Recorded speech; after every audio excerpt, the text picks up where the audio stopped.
Has this ever happened to you? I'm a man. A very interesting man. I only wish that women knew that I existed. Well, fear no more. Because Uncle Rico, the same mastermind behind placebo driver's license and placebo air conditioning and placebo license to kill, brings you placebo VHS dating. What is that? I'm so glad you asked. Come with me. We're about to go on a journey. With placebo VHS, I created a videotape of me and all of my interests to where one lucky lady could get to know me a little better. That sounds incredible. Oh, yeah, it is. Yes, nobody's it is. responded or anything. But, Okay, it's let's stop life-changing. talking about that now. Yes, life-changing. And your lives can be changed too, folks. How, you may ask? Well, let's look at some of these examples of our fine customers and eligible bachelors. Yeah, life's just a playground, and I'm looking for one lucky lady to play with. You know, I'm a really good rider. All the young people today say I got that skiddly toilet wrist, and I can ride really good with it. What a sincere guy. Let's go to another one. Is this thing on? Is this thing on? Good. Yeah, I invented the Skittles toilet, so I obviously have a lot of money. So if a woman wants to be with me, she better be able to cook, and really good. Because who's getting the short end of the stick here? Me, obviously. And another thing, she better have a car that she's willing to let me drive, because I'm a free man and I gotta drive. But if I wreck it, she's probably gonna have to foot the bill, because while I do have a lot of assets, none of them are liquid at the moment. Very touching. And who could forget this little guy? Yeah, I was doing the skibbity-doo-dah before most kids even knew what a skibbity-doo-dah was. Actually, I invented the skibbity-doo-dah. That's the kind of guy I am. I'm told I have a really good bod. It's entirely made of meat. It's a shape. I'll let you figure out which shape that is. I'm looking for a woman. Any woman. Especially one that's not like a robot or doesn't lie to me about being like an evil clown that's using me to kill all my friends. And probably one that's willing to talk to me at some point when I'm not in a coma. That would be really nice. I'm a man of simple desires. I got my dreams and aspirations. One lucky lady could come along for the ride. You know, one day I'm gonna host Saturday Night Live. I'll be the best host in Steven Seagal. I just want somebody to see past my body. See me for who I really am, you know? Like I used to be really smart, I think. But I think what happened is there was this witch, you see, and she came back and from the future, you see, and she erased my memory. And that's why I'm so dang stupid. 'Cause I used to be able to do all the reading and the math, and I used to know all my letters. Speaking of letters, I don't want a pen pal. I want a sugar mama. Women used to want me to be their sugar daddy all the time, 'cause I'm so darn skittly. Glad I got the big ol' arms. Look at these things. See those? Pure muscle. But I told them, look, I'm a stigma twizzler and I need somebody to love me. For me, it's just a matter of sitting down and watching some Scooby-Doo every once in a while. You know, somebody wants to sit down and just watch a simple show with me. Maybe some Dawson's Creek, I don't know. does this sound like Titanic to anybody? That kind No, of sounds like no. that flute song No, this with is Celine not. Dion. This is not Titanic. Like I was saying, I just want somebody to sit down and watch Titanic with me. On Laserdisc or VHS, where we gotta get up every once in a while and change the cassette. Is that too much to ask? Yes, and while she's up, have her make me a bologna sandwich. Listen to me, lady. I'm not gonna let you die with this door. You're gonna get old and have a lot of babies and live a happy life and You're gonna have somebody to love you. I'll be there for you, Bay. Good, it better be you, 'cause it ain't gonna be me. I never let go, Jack. You go back, Jack. Do it again. We'll turn it round and round. We're going to Vegas with a handle in our hand. 'Cause, don't tell anybody this, but I heard this thing on the radio where all the gold in California is in a bank in the middle of Beverly Hills in somebody else's name. And I'm gonna go rob that bank. And at the end of the day, I just want a lady that, if we were to rob a bank, she wouldn't be one of those ones that just goes on, takes the money, and runs. Whoa, whoa, whoa. You know, because I pay my taxes and I know what all the facts is. I mean, I think. I don't really want to pay it because I can't count. But should that really be important to a woman? How much a man can count? No, it should not. And remember, ladies, if you can make a good stir fry, that's always a bonus. Placebo VHS dating service thing for lonely guys. Because, ladies, maybe you're self-deprecating and you want a weird man in your life. Speaking of weird man, let me tell you about this one time where there was this witch doctor. He erased my memory, boy. Are you serious? Did you file a complaint with the Better Business Bureau? Don't even get me started on witches. Let me tell you about this lady at the DMV. I stroll up in there and she says I can't have a license because I wrecked my last 3 vehicles. I says, lady, I'm a free man. I gotta drive. And we are live. Welcome, everyone, to the show that keeps giving you the things that you don't want at the times when you don't want them, roughly every 2 weeks. This is just a regular show about the regular show. I'm your host, that one guy with the weird name that's hard to say and nobody cares. My studio's still a mess. Let's get to it. So, full transparency, the episode you're listening to today is being recorded at a much closer date to when you're listening to it. I recorded this episode, I believe, probably 16 weeks ago or something like that, and somehow, stupid me, deleted it. Yeah, that means that I haven't cleaned up the studio still all this time. That's okay. Today we're covering the episode Stick Hockey. It's season 1 episode. I'm sorry. Strike that. Reverse it, Willy Wonka. It's season 3 episode 1. Okay, so it's the season premiere of season 3 of the regular show. It aired on September. Let me pull this up here. September. It aired on September 19th, 2011. Now, there was no new Adventure Time episode that night on Cartoon Network, but the episode they showed alongside this one was a great episode. It's Hitman, and that's an Ice King episode, and it's hilarious. Ice King hires a hitman. He thinks that he's literally just going to hit Jake and Finn, like, punch them or something. He's so mad sometimes he could just hit them. So he hires a hitman named Scorcher, and all sorts of hilarity ensues.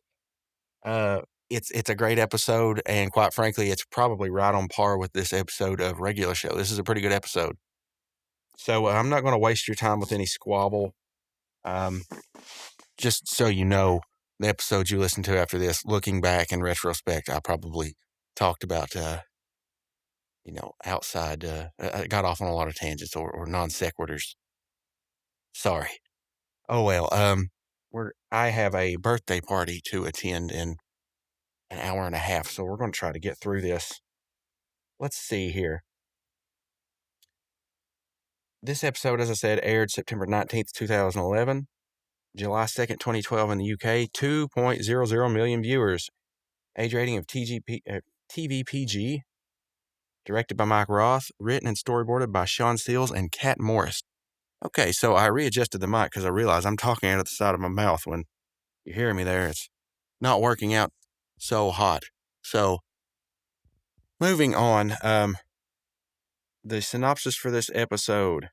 Mordecai and Rigby set out to find the stick hockey table Benson sold away and eventually end up facing a pro of the game that killed Benson's teammate years before. Now, this already, I'm pretty sure, throws a lot of homages up to, I think it's Bloodsport, the Jean-Claude Van Damme movie, I believe.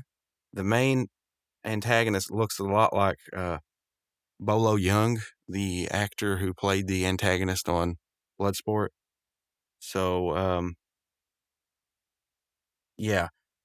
Anyway, this is actually one of those Benson episodes. Now, I'll go ahead and tell you, I don't know if it's actually like one of those Benson episodes that's really like, I hate this word, but like super canon. But it is one of the first episodes that gives us a lot of his, or a larger chunk of his backstory. I would say the Heir to the Throne or whatever it is, the drummer episode is a lot more applicable to Benson's actual character, but this one may very well be. But honestly, I think this was just one of those funny ideas they came up with and said, let's do an episode about it. But it's a great episode. So, all the voice actors, let's see here. Mordecai is J.G. Quintel. Rigby and George are William Salyers. Pops Benson and Chong are Sam Marin. And Skips and Dave is Mark Hamill. So, no Roger Craig Smith, none of that. So, yeah, I guess without further ado, let's get into this puppy. So, as usual, we have the birds chirping and all that, and that is appropriate because the opening shot is Benson walking through the park, and it's pretty quiet. But then he steps in a wad of gum, and he gets on his shoe, and he starts looking around. He's looking for Mordecai and Rigby, but he can't find them anywhere, so, he's just all, you know. And the scene, cuts to Mordecai and Rigby in the garage. I'm guessing probably Skips's. Well, I don't know. It's a garage. I don't know if it's the side of the house or, the one that, well, you don't know, but the one that Gary's synthesizers kept in. I don't know. But well, maybe you do know. You've probably watched all the episodes. Who knows? I don't know. Anyway, the nose knows. Mordecai and Rigby are in a garage playing a stick hockey table, and it looks pretty cool. Like it shoots up a puck from the middle. Like it shoots it up. It's pretty, it looks kind of like something that would come from the 80s, but kind of like advanced tech from the 80s, if that makes any sense. Not like a DeLorean time machine, but, just one of the built to last type hockey tables, but whatever. Rigby, he's saying, Rufus passes to Samson. Samson passes to Bluey. Bluey passes to old man, I guess old man Samson. I don't know. Probably got that out of order, but he scores and, so they're getting kind of competitive. And stick hockey, all it is, I've never played it, but it's not air hockey. It's like foosball combined with hockey, where when you twist the sticks, it turns the players and they hit the puck and so on and so forth. But, yeah, so they get into playing it, and where home has 3, away has 3, period 3, time remaining 3 minutes, 40 seconds. And the shot is just to them with like these glossy looking cheeks just going, and they're just sitting there playing air hockey. They're really into it. So, yeah, we're going to see how this goes. Benson walks in on while they're playing and says, what the heck are you guys doing? And then Mordecai scores. But here's something weird. On the scoreboard, it now says 3-5 instead of 3-4. Anyway, Benson, what the heck you guys doing? And, we're just taking a break, whatever. You're supposed to be working. And we're going to see that Benson does not like this, as usual. So Mordecai's like, we were working, but we found this in the back behind a bunch of piled up crap, and we thought we'd play it. And it's, it's great. And everybody's like, yeah, miniature man hockey dome or something like that. And Benson says, it's called stick hockey, and you're supposed to be working, whatever. And Mordecai says, it's so much fun. And the Rube says, it's so much fun. And they repeat that a few times, just the same. It's almost like the clip got recycled, but it's pretty humorous. But Benson's like, I don't care how much fun you think you're having. You're supposed to be degumming the park. So literally the reason he stepped in gum is because they did not degum the park. So yeah, he's justified in being peeved. He says, you're supposed to be out there degumming the park, and I find you holed up in here. And he takes his fingers and he starts like kind of pinching together. He goes, twiddling some sticks. And Mordecai says, don't say it like that. It sounds weird. And Benson's like, I knew I should have gotten rid of that thing because it was his. And he says, it's just a waste of time. And they're, whoa, whoa, whoa, whoa, whoa, whoa, And basically, they're going to end up making a deal where if they can get the whole park degummed by the end of the day, that Benson will keep the stick hockey table. Now, while they're negotiating that, they do the rule of 3 there with the so much fun.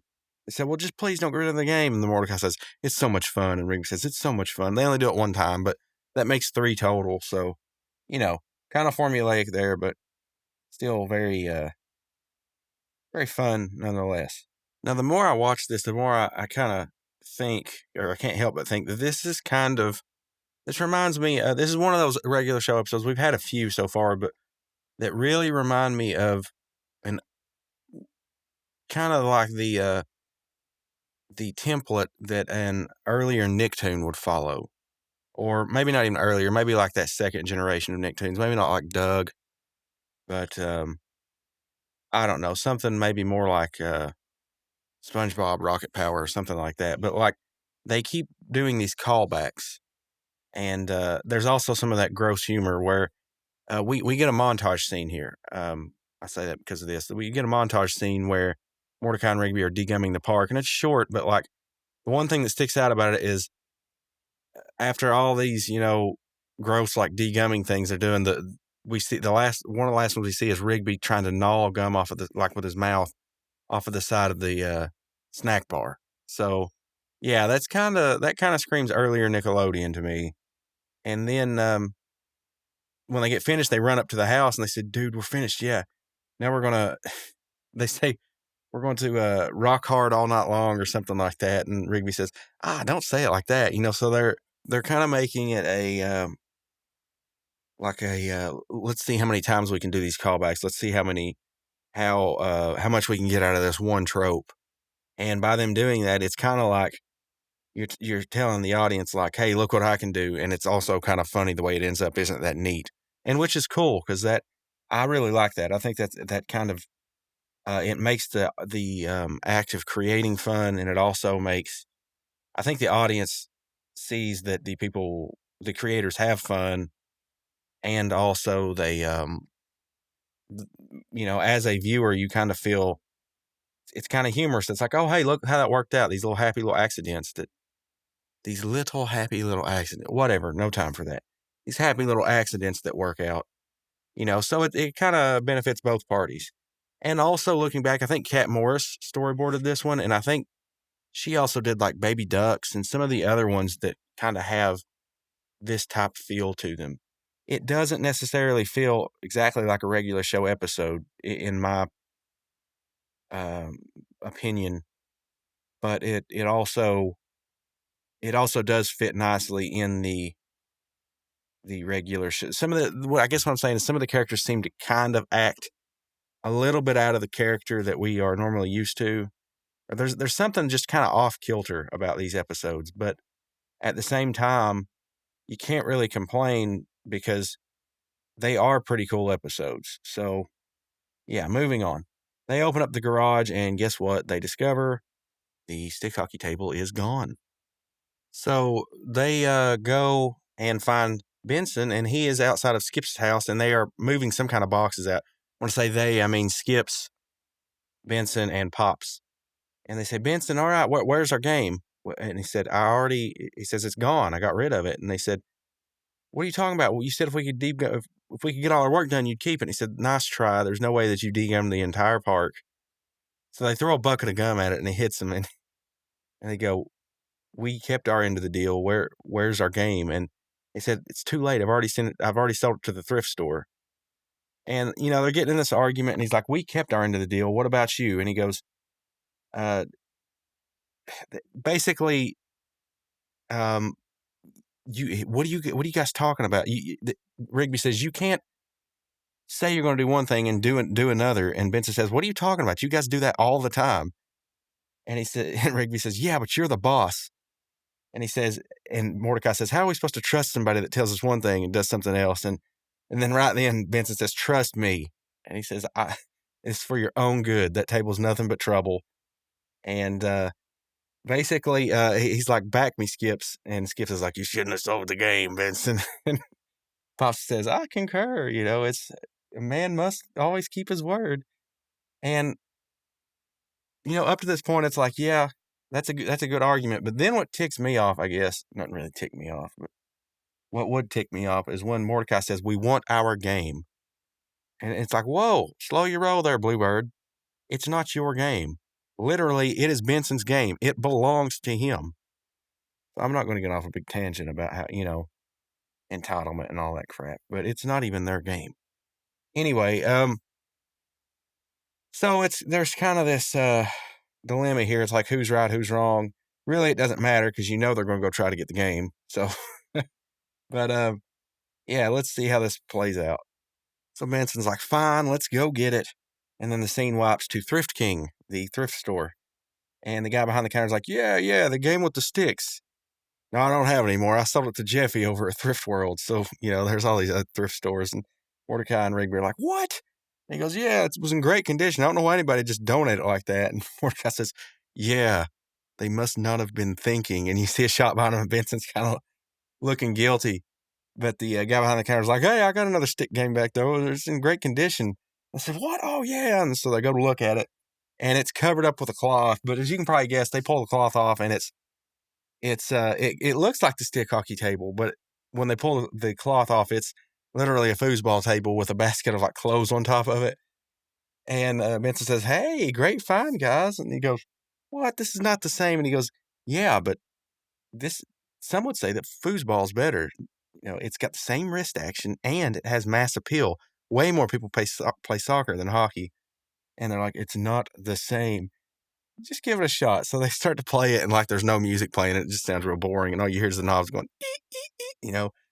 And Rigby spins the wrist thing, and it kicks the ball up and hits Mordecai in the face, and he's just, and Benson's like, so are we getting it? And then the scene cuts, and they're in the golf cart.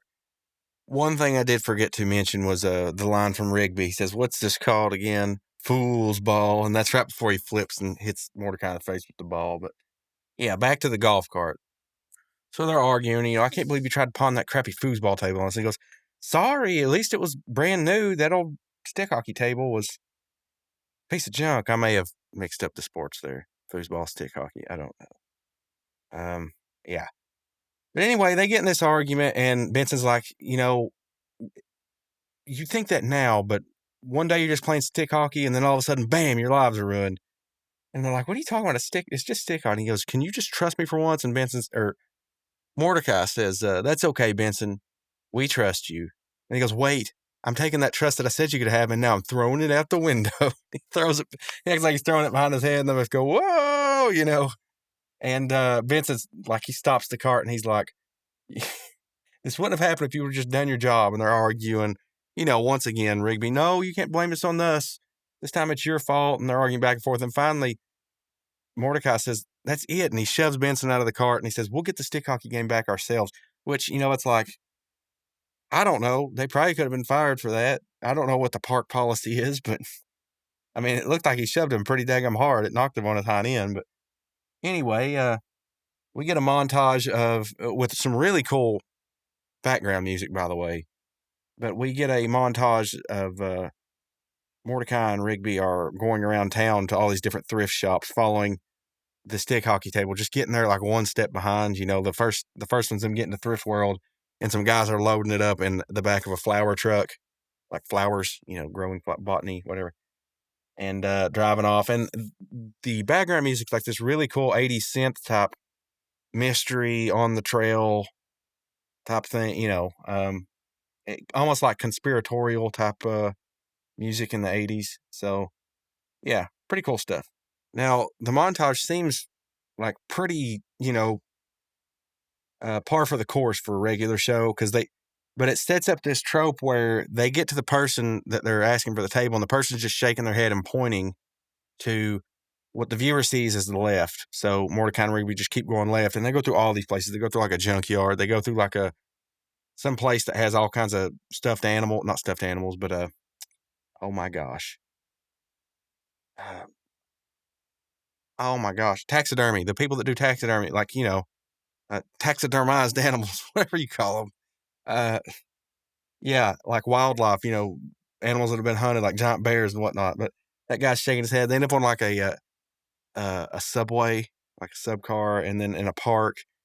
And finally, they end up like in this compound, and they knock on the door, and it's got a camera outside. And some guy opens it up. He's got glasses on, kind of shady looking, and they're like, "Can I help you?" And then an arm comes flying out the door, and it's got the hockey table wrist, the stick, the arm's still holding the stick, and it's just laying on the ground. And Mordecai's like, somebody told us there was a stick hockey table here. And then they walk in, and the scene cuts. So we're back at the park. And I think just honestly, the end of that montage is just fantastic. It was a great transition in the show. But set up some storytelling. But Pops and Skips are playing some kind of card game, and Benson's walking in the house, and we're going to see some more rising action here. So basically, Skips and Pops convinced Benson that he was wrong. I mean, nothing, really all that, mentionable happens. Pops does, there's a card joke in there, but I don't find it to be that great. Basically, the Joker looks like Skips, and but Benson tries to phone Rigby on the walkie-talkie or whatever, and he won't pick up. And then Skips is like, "Let me try." And he goes, "Rigby, are you there?" And he goes, "Oh, hey, Skips." Yes. Benson says, "Tell him I want to talk to him." And Skips walks away from him, like you shouldn't be talking to him. And you see him is in the corner going, and Pop's just trying to get Benson's attention. He's got all these cards like stuck to his face. But he's like, "Did you get a hold of them? Where are they at?" And Skip says, "You're not going to like it." And then the scene cuts, and Mordecai and Rigby have stumbled upon this underground stick hockey league. And we see now the antagonist of the episode, Chong. We find out later. He looks just like Bolo. Well, not just like, but very similar to Bolo Young from Bloodsport. And he is beating them 32-7. And he's like brutalizing them with the hockey table. I mean, maybe not brutalizing, but he really is like doing a number on them, like hitting them with the sticks and whatnot, and tilting the table. And yeah, so we're going to see some backstory here in a minute. So after Chung basically beats him, he walks over and picks him up by the neck and holds him up. And everybody says, "Yeah!" And they said, "I don't want to get my head chopped off." And he says, "Who's going to finish your game now?" And then your Ben's like, "I'll finish it." And he walks in, and this is like totally 80s. This is just absolutely has to be a Bloodsport reference. But he walks in and the light shines on him, and you hear like this music, and Chung goes, "Death Dragon." And we get a flashback, and it's Benson sitting there, and he's got a ponytail, and he has like an apprentice or like his understudy or whatever, not understudy, but like his his apprentice named Dave. And he's like, "Looks like we're up, Dave." And he's like, "Yeah, master." And he says, "Just remember what I taught you. I'll see you in the finals." And they're playing 2 stick hockey tables at once, and Benson wins his game easy, it looks like. Dave, I don't know if he's up on Chong or not, like if he's beating him, but Chong pulls the sticks back and then rams him towards Dave and crosses him over around his neck like, Anakin Skywalker with the Count Dooku around his neck, and cuts Dave's like head off, basically. It's like the globe that has the gumballs in it. And he goes flying up and he goes, "Oh," and he falls back down, and Benson's got his head, and he goes, "Dave," and he goes, "I thought you said this would be so much fun, master." I'm sorry, I'm just, it's pretty sad, but like, it's just because literally that's the same phrase that Mordecai and Rigby are saying. It's so much fun. And Vince is going, "No," and then it flashes back to him, and he's got a tear in his eye. And yeah, that really is kind of sad when you think about it. Well, you don't even really got to think about it. It's pretty sad. But yeah, so we're going to maybe see Benson, get things right this time around, hopefully. So let's see. And Chong says, "I always knew the dragon would return to his lair." And he says, "I go by Benson now." And this is like very Sam Marin. "Ooh, Benson," and he's like, "I'm here to get my friends and go." And he goes, "Who? Those 2 stick twiddlers?" Benson says, "Don't say it like that." So yeah, we're about to have a showdown, I believe. So they drag Mordecai and Rigby off, and Benson says, I'm going to finish this like I should have 10 years ago. And Chong turns around and looks at the people overseeing it. This one guy with an eye patch, and just nods. And there's like a tournament bracket up there, and where Mordecai and Rigby's name was, it flips over and it says Benson on the back, which is that's humorous. It's like, how did they, how did they have the name there? But, whatever. That is kind of 80s-ish too. It's like, forget plot holes. we're just roll with it. So Chong walks up to the table and lets his hair down, and we're about to have an epic duel. So Benson wastes no time when the puck drops, and he starts handing it to Chong. Like he's decreasing that deficit that Mordecai and Rigby had by like a lot. And Chong can't score on him because Benson, it's great. It shows like his wrist action on the little goalie, and it's like, it's making it look like it's legendary. Just he's such a great goalkeeper, but it really doesn't even look like there's any space between the goalie and the goal. Whatever. Chong says, "I see you've retained some of your skills. Too bad the game has changed." And he turns around and nods. And the emperor-looking guy with the eye patch presses a button, and then a ring of fire like the floor goes away, and there's just a fire pit underneath him. It's making this big ring of fire, and then the platform gets lifted up. And this is like the surreal part of the episode. It starts like the platform they're playing on starts like tilting and, going left and right, and like one of them's hanging onto the table while the other's, mainly Benson, he's like hanging onto the table while the other's just like still playing the game. It really doesn't seem fair at all, but whatever. The one thing I got to mention that is really funny is just the animation of their arms moving back and forth when they're playing stick hockey, because it kind of looks like they're dancing like really ridiculously, because their arms just kind of barely move back and forth. Whatever. But yeah, Benson's like actually he ends up in a position where he's hanging off of the platform. There's spikes beneath him, but he climbs back up and he starts dropping the deficit to even more. Chong still hasn't scored. Well, he's got 37. I don't know if that was, maybe he scored a few times, but Benson's now got 20. So he's clearly actually the better player than Chong. It's just there was such a large deficit. We'll see how. Now, one thing on this scoreboard, I would like to say that Larry is on here playing Mordecai and Rigby. Mordecai and Rigby beat him. They also beat Walter. Kid Chameleon, though, he entered this tournament and he lost first round, whoever that is. So, yeah, pretty cool. Chong also tries a trick where, like, he does the multiform. Like, I hate to reference Dragon Ball, but, where they move so fast that it looks like there's 8 of them or whatever. So he surrounds Benson and he's just laughing and the score's going up. So Benson's got to, like disintegrate, like chop each one of them to make them go away. And then there's 2. And then he throws them back together and then he basically starts handing it to Chong again. So what ends up happening in the end is the table ends up exploding from them playing so hard. When the score comes down, you see that Benson wins by 1. So yeah, we get this victorious music. We cut back to the house.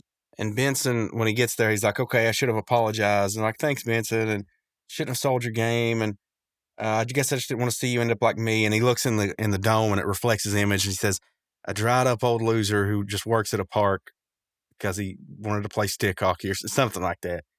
And Rigby says, totally. And he's like, okay, so what do y'all say? You want to play a game? And they said, no, we should have listened to you. We're just going to stick to video games. And then they run off. They scurry off. It's just, why do I even bother? And it ends. So, that's actually, while I wouldn't say that, I don't know, maybe it is like considered quote canon, whatever, but like, it is pretty cool to see Benson's character kind of develop like that. You can see, and this happens a lot in episodes. Benson's really hard on them, but at the same time, he's also, he's probably one of their biggest advocates when times get really hard. So, yeah, really, I guess I should go through the trivia or whatever for this episode, the goofs. Benson's a former champion stick hockey player. The episode reveals Benson originally had hair. Yeah, okay. The stick hockey table was previously seen in a season 2 episode, and I think I did mention that. I don't remember which episode that is, but I'm pretty sure I mentioned that. Pop culture references, 1988 movie Bloodsport. Chong is based on Chong Li, the main antagonist of the movie. Both are primary antagonists who brutally killed the protagonist's partner in previous years. Okay.